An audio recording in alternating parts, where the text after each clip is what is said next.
श्री कृष्ण मित्रों, मैं प्रियंका स्वागत करती हूँ आपका जीवन और आध्यात्म में। कैसे हैं आप सब मित्रों? आज मैं लेके आई हूँ भगवान भोलेनाथ की कहानी है जब भगवान भोलेनाथ ने भस्म कर दिया था काल को एक भक्त के लिए। चलिए कहानी को सुनते हैं।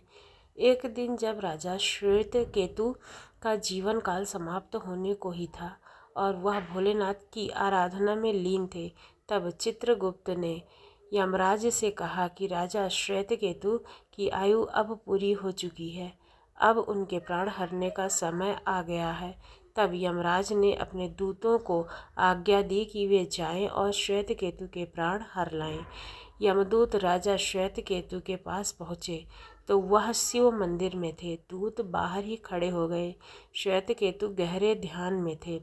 बहुत देर हो गई, ना श्वेतकेतु का ध्यान टूटा, ना दूत हिले। दूत बिना अपना काम किए खड़े रहे। जब वे वापस नहीं पहुँचे तो यमराज ने विलंब होते देखा तो काल दंड संभाला और खुद चल पड़े। दूतों के आने से देरी होने के चलते यमराज स्वयं ही राजा श्वेतकेतु के प्राण हरने पहुँचे, लेकिन वहाँ उन्होंने देखा कि वह तो महादेव की साधना में लीन है।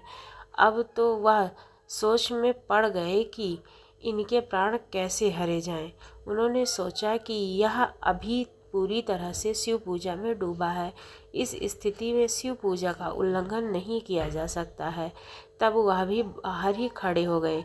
उधर जैसे ही काल को इसकी सूचना मिली तो उन्होंने तलवार निकाली और शिव मंदिर में जा घुसे।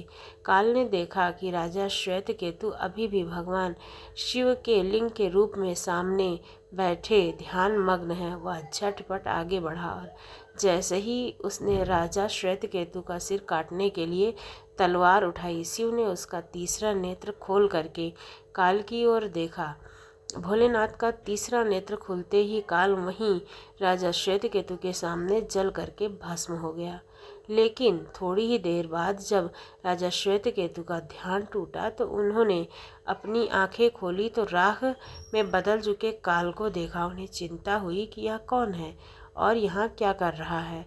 श्वेतकेतु ने भगवान शिव से पूछा, भोलेनाथ, ये किसकी राख है? इसे किसने और क्यों जलाया है? तब भोलेनाथ ने बताया कि यह काल था जो कि तुम्हारे प्राण हरने के लिए आया था।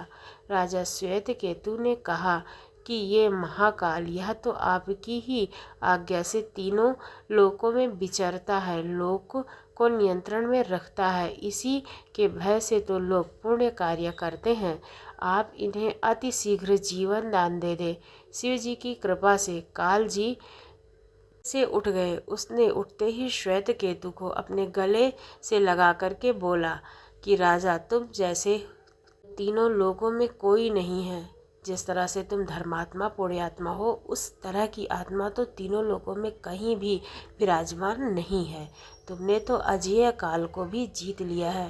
जीवन दान पा करके यमराज ने कहा कि ऐसे जातक जो शिव जी के परम भक्त हैं, सच्चे मन और पूरी श्रद्धा से महाकाल की पूजा में लीन रहते हैं, सिर पर जटा और गले में रुद्राक्ष पहनते हैं, विभूति का त्रिकुंड ललाट पर लगाते हैं और पंचाक्षर मंत्र का जाप करते हैं। पंचाक्षर मंत्र भगवान शिव का मंत्र ओम नमः शिवाय वाला जाप अगर करते हैं तो ऐसे में महादेव कृपा से कभी भी काल के ग्रास नहीं बनते हैं। कथा के अनुसार आशीर्वाद के बाद श्वेतकेतु लंबे समय तक अपने राज्य में राज्य करते रहे और फिर अंत समय में जब मृत्यु आई तब वे महाकाल के साथ शिव के लोक को प्राप्त हुए। इस तरह से है भगवान शिव की महिमा। जो उनकी महिमा को गाता है, उनका नाम लेता है, उनका जाप करता है, भगवान शिव उसकी सभी मनोकामनाएं पूर्ण करते हैं और उसे